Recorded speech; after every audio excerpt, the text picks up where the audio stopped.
Martin Luther King once said, "We are now faced with the fact that tomorrow is today." We are confronted with the fierce urgency of now. In this unfolding conundrum of life and history, there is a such thing as being too late. This is no time for apathy or complacency. This is a time for vigorous and positive action. How much more do you need to see? How much more do you need to hear?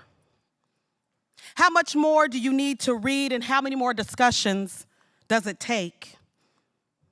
Our backs are bent from carrying the promises of later.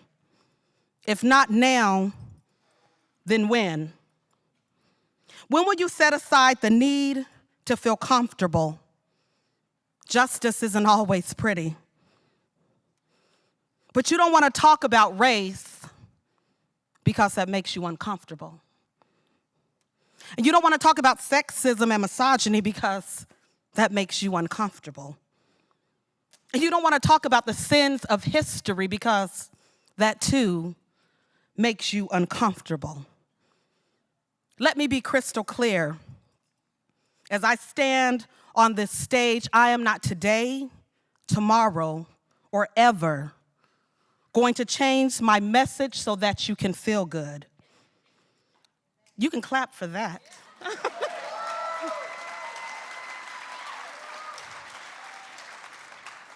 I'm not going to whitewash my message so it's easier for you to hear. I'm not going to water down my message so that you can sleep better at night. I'm not going to put blinders on when I speak and pretend that history did not affect why we are here today. I refuse to remain silent while you rest in your comfort and cognitive dissonance. I am not here to sugarcoat my message so that it's easier for you to swallow. You see, some medicine just doesn't taste good going down. My job is to hold up a mirror to America so that America can catch a glimpse of itself in the past, the present, and a predictive future of where we are heading if we do not make some serious changes. History indeed does repeat itself. And in this slogan, to make America great again, some in America are merely trying to rewind time. So it is time for you to get comfortable with being uncomfortable. I challenge you to understand what being uncomfortable feels like. You see, burying your 7-year-old granddaughter that was shot in the head by the police is uncomfortable. Having an officer toss you across a classroom like a rag doll is uncomfortable. Seeing your son lying dead in the street for over 4 hours is uncomfortable. Wondering if your sexuality would be cause for your death is uncomfortable. Going to work knowing your boss is going to sexually harass you and you do not have the financial luxury to say me too is uncomfortable.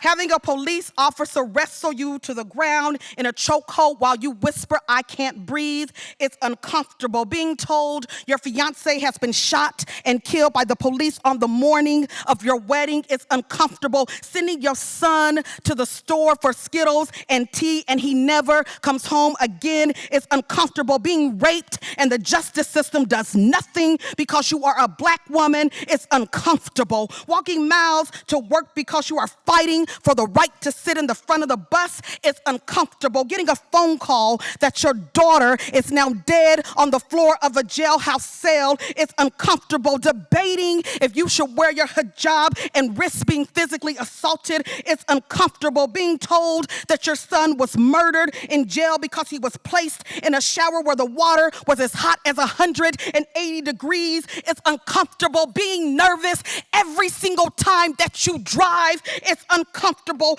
existing in a world where your skin is your sentence is uncomfortable.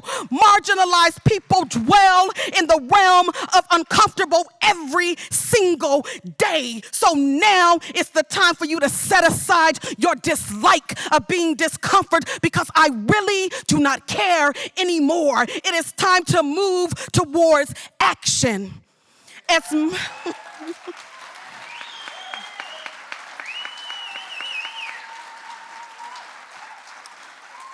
As Martin Luther King said, procrastination is still the thief of time. Life often leaves us standing bare, naked, and dejected with the lost opportunity. The tide and the affairs of man does not remain at the flood, it ebbs. We may cry out desperately for time to pause her passions, but time is deaf to every plea, and it rushes on. Over the bleached bones and jumbled residue of numerous civilizations are written the pathetic words, too late. There is an invisible book of life that faithfully records our vigilance or our neglect. The moving finger writes, and having writ moves on. We still have a choice today. Now let us begin. Now let us rededicate ourselves to the long and bitter but beautiful struggle for a new world. This is the calling of the sons of God, and our brothers and sisters wait eagerly for our response. Should we say the odds are too great? Should we say that the struggle is too hard? Or will there be another message of longing, of hope, of solidarity with their yearnings, of commitment to their cause at whatever the cost? The choice is ours. And though we might prefer it be otherwise, we must choose in this crucial moment of human history.